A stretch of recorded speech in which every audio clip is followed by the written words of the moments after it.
الحمد لله الذي هدانا لهذا وما كنا لنهتدي لولا أن هدانا الله وأشهد أن لا إله إلا الله وحده لا شريك له في سلطانه ولا مناوئ له في عزته وجبروته. سبحانك ربي سبحانك يا من يرى مد البعوض جناحه في ظلمة الليل البهيم الألين ويرى نياق عروقها في نحرها والمخ في تلك العظام النحل ويرى ويسمع ما دونها في قاع بحر مظلم متجلجل. سبحانك ربي سبحانك أنت الذي تهب الكثير وتجبر القلب الكسير وتغفر الزلات. أنا لا أضام وفي رحابك عصمتي. أنا لا أخاف وفي رضاك أماني. سبحانك ربي سبحانك. وأشهد أن سيدنا وإمامنا وقائدنا وحبيبنا رسول الله محمد رسول رب العالمين وصفوة خلق الله أجمعين. كل القلوب إلى الحبيب تميل ومعي بذلك شاهد ودليل.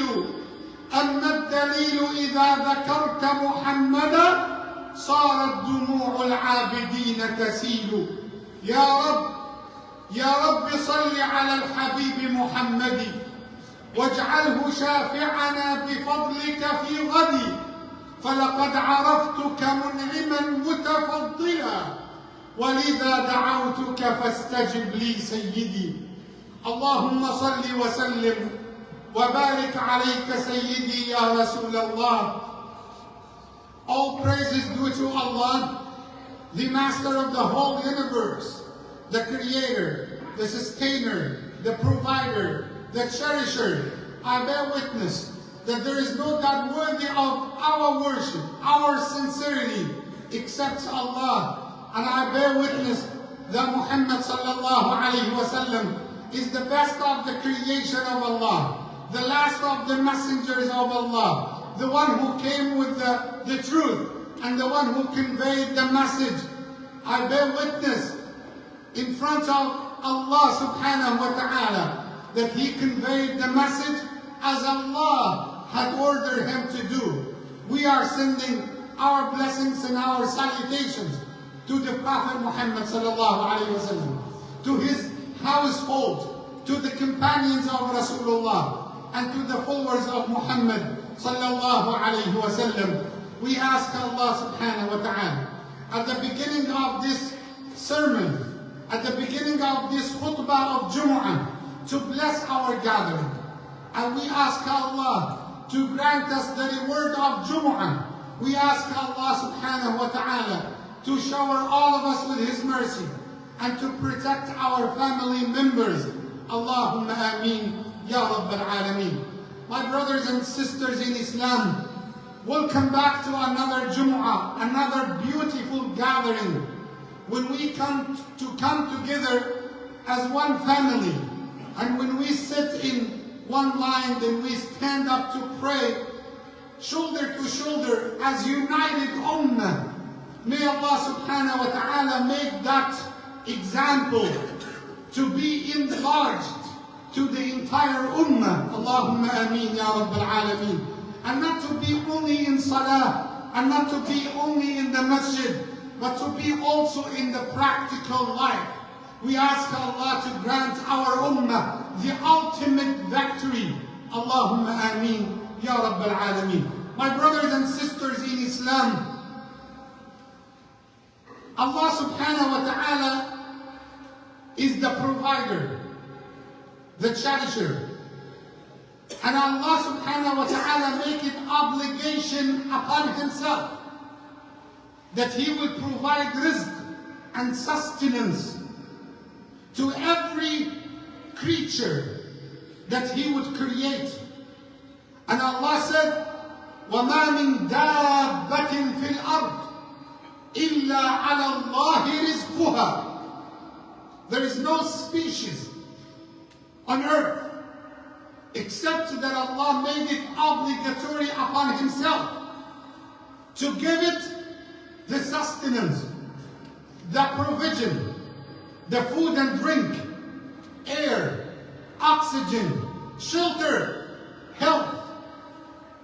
And since Allah is Ar-Razzaq, He is the provider, He didn't make us equal. For a wisdom He knows. For certain wisdom, He's the all-knowing. And Allah said in the Quran, وَاللَّهُ فَضَّلَ بَعْضَكُمْ عَلَى بَعْضٍ فِي الرِّزْقِ. Allah did not make you equal when it comes to rizq. That's why you find the healthy and the sick. You find the rich, the poor, the strong, the weak, the happy, and the sad. And subhanallah, when it comes to our practical life, you might have a person who earns like 6 figures. He has huge house, the nicest car, and he has everything. But subhanallah, somehow he's not happy. And you might have a person who barely can get some groceries, who barely can put some food on the table for his children, who barely can have a car which like 20 years old, and he has a moderate house, but he is happy. Then the rich person would ask, what I'm missing? What am I missing? And that's why the title for the khutbah today, the missing ingredients. There is something missing to be happy, to be content. And no matter what was your income, how much your income is, there is something. Lots of Muslims are heedless. They might say it. They might make a dua with it. But they do not get it, that it is so crucial in the equation itself. It is so fundamental in their living, in their well-being. And that thing, you can find it in other religions. Other religions other than Islam, you have people are making dua of it. But sometimes we underestimate the power of that word. That word and the missing ingredient is something called Barakah. Barakah. The blessings of Allah. What is Barakah means? Is it something we can touch? Is it something we can feel? Or is it something we can buy? If you are the richest person on earth, your money will not be beneficial to buy Barakah, because it comes from Allah. So you cannot find it online. You cannot find it in the store. It is something you need to work to earn, to gain barakah. What is barakah? It is the attachment of the divine blessing of Allah to be in your life. Barakah makes different taste to life. Barakah, if you have something little, it makes it abundance. If you have something abundant, it makes it beneficial. Barakah is the secret. The secret of the divine life that Rasulullah Muhammad sallallahu alaihi wasallam had in his life since he was even a baby. Sayyidah Halima, the one who nurse-fed the Prophet, she had an mule which was very sick. She came from another city with lots of women who used to nurse-feed the babies. She came very late because her mule was sick. And when she entered Mecca, she was already late. She didn't find any of the babies that their families are so rich so that she can get money from their families. She didn't find any of the babies except of an orphan is called Muhammad. And she started to search. And she said, هلا بغير اليتيم لآخذ المال من أبي? Can I find anyone other than that orphan so I can guarantee that his father will give me money? وأراد الله لها السعادة وهي لا تدري. And Allah wanted all the happiness for Halima and she does not know. She didn't find anyone except Rasulullah Muhammad, the baby at that time. And she said, instead of going back empty-handed, let me take the baby. Let me take the orphan. And she said, once I hugged him, I didn't have before that except some little milk. And once I had it, I had him, I felt that it got swollen by the milk. And once I put him on my mule, it seems like Allah sent the life back to that mule and started to jump like a very strong mule. And she said, I became the fastest amongst my colleagues.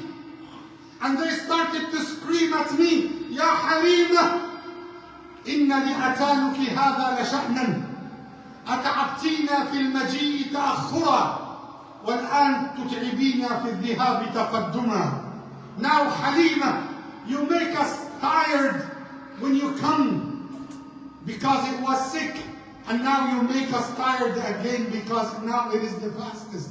What happened to your mule? And she said, she was from Badia, a little Bedouin area, it's called Bani Sa'd. And she said, and when I came to Bani Sa'd, we had no food. People were starving to death. She said, we had nothing. The whole area, no rain, no plants, nothing at all. And she said, once I entered with Muhammad to my city, rain came. And the plants started to grow. And all the goodness came to our area, even my house. I started to find lots of seeds, lots of barakah, lots of food, lots of money. I started to have money to the point that one day my husband came and he looked at Muhammad and he said, Ya Halima, أرى والله أننا قد أخذنا نسمة مباركة. قالت إي والله.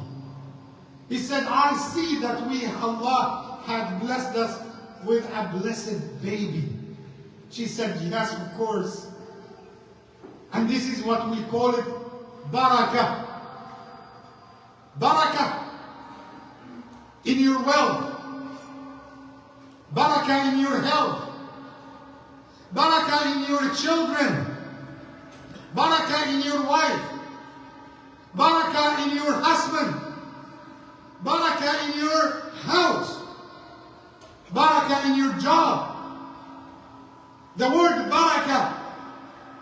what we need to look at. And that's why the scholar said, instead of asking Allah for more, ask Allah to bless what you have. And that's why I like this dua.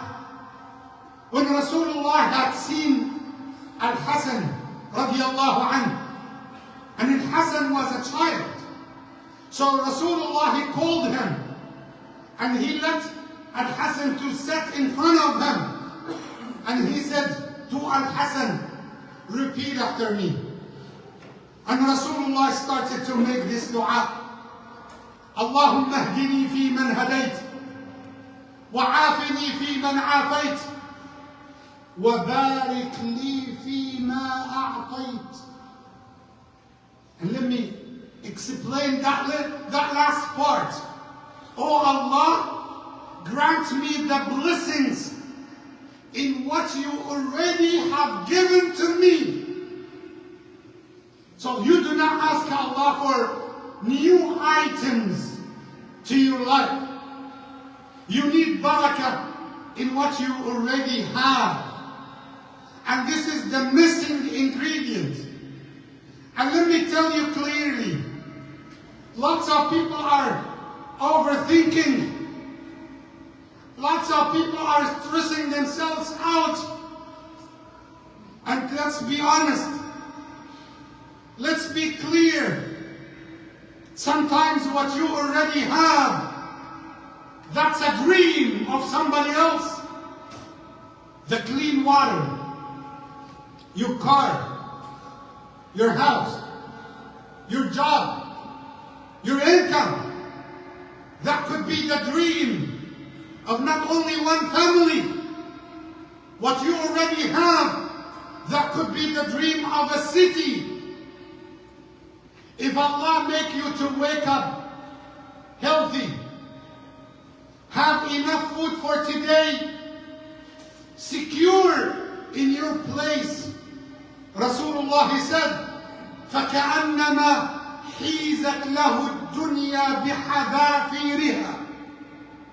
It would be as if Allah had brought all the entire dunya under his feet. That's a reality. So are we thankful to Allah? Are we still complaining? Imam, I cannot do this. I cannot pay this. If Allah given you 100 items, but you are missing 2 or 3 things, you start focus on the 2, 3 missing items, and you forget to thank Allah for the 100 things that He already gave you. And you know, lots of people when they think about it, that they do not pay attention to the barakah. That barakah which makes their life better, which makes their life better than before. If you have barakah, and can you imagine if Allah accepted your dua and granted you barakah, barakah in your children? Lots of people complain about their children. Imam, they don't listen. They don't pray. They don't recite Quran. They make problems in the school. Imam, I am so worried about my children in this country. What should I do? Work with Allah to give you barakah in your children. Work to gain barakah. One of the great sahabiyat, the women of the Sahaba, Sulaym, when Rasulullah migrated from Mecca to Medina, each and every person used to bring gifts to Rasulullah. And she is the only one that she brought her son as a gift. to Rasulullah. She said, Ya Rasulullah, everyone can give food, can give drink, can give garments, can give something. But my gift to you is my son. Surprisingly, who is her son? Anas ibn Malik. Anas, the servant of Rasulullah. One day, Rasulullah he visited Sulaym, and once he entered, she brought some butter, some dates, and Rasulullah he said, "Ruddu zubdakum fi siqa'ih, wa tamrakum fi wi'a'ihi fa inni sa'im." Put it back. Put your butter, put your dates in its containers. I am fasting today. And Rasulullah he went to the corner of the house and prayed 2 rak'ahs. Then he started to make a dua. Then Sulaym came to Rasulullah and she said, Ya Rasulullah, inna li khuwaysah. I have a very little tiny request. Inna li khuwaysah. Qala wa ma hiya? What is your little request? She said, Khadimuka Anas, your servant Anas. Make a dua for him, Rasulullah. Please, make a dua for my son Anas. He is your servant. And Rasulullah he started to make a dua. Anas himself narrated this hadith. And he said, ما ترك رسول الله من خيري الدنيا والآخرة إلا ودعا لي به.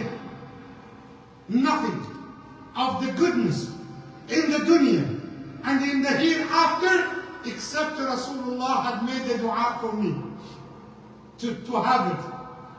And one of the du'as of Rasulullah for Anas, he said, Allahumma arzuqhu malan wa waladan wa barik lahu fi. Oh Allah, give him wealth, give him children, and give him the barakah in his wealth and in his children. And Malik said, Anas said, I became the richest person amongst the Ansar in the whole area of Medina because of the dua of the barakah from Rasulullah. And he said, Allah had given me long life to the point that I had seen hundreds of my children and my grandchildren.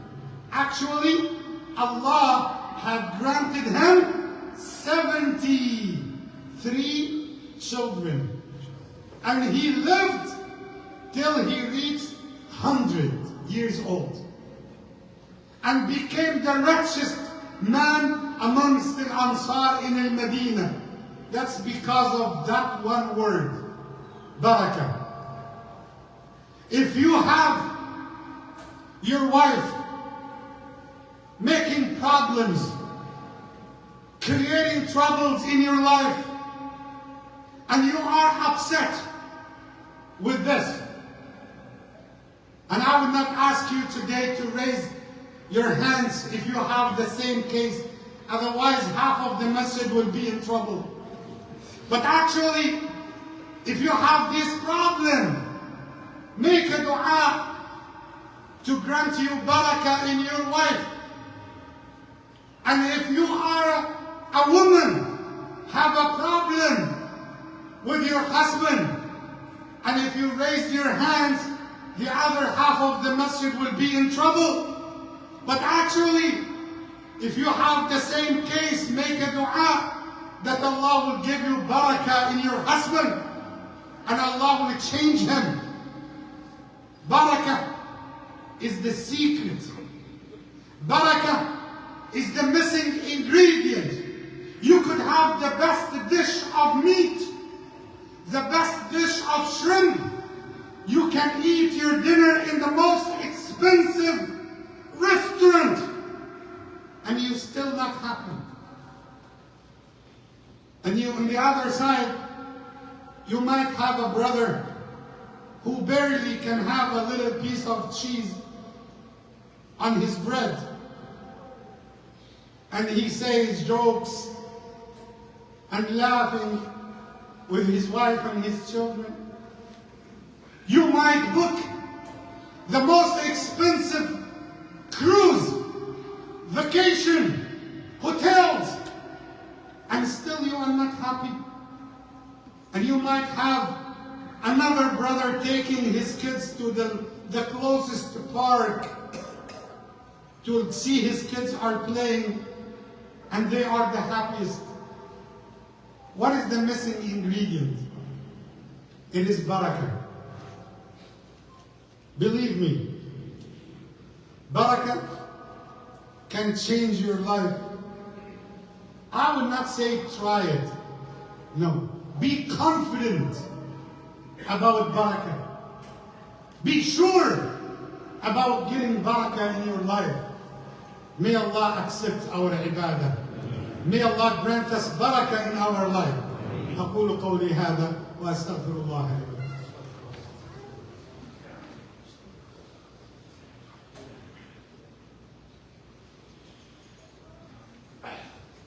الحمد لله وكفى وصلاة وسلام على عباده الذين اصطفى. My brothers and sisters in Islam, before we move to the salah insha'Allah, when it comes to the barakah, the floor and the field is huge. We can talk about barakah the entire day, but one of the scholars have given a very unique example about barakah. And he said, when one of his students told him, can you define barakah? He told him, have you seen the dogs and the sheep? He said, yes. He said, for one dog, how many puppies can the dog deliver? He said, maybe 5, 6, 7 puppies.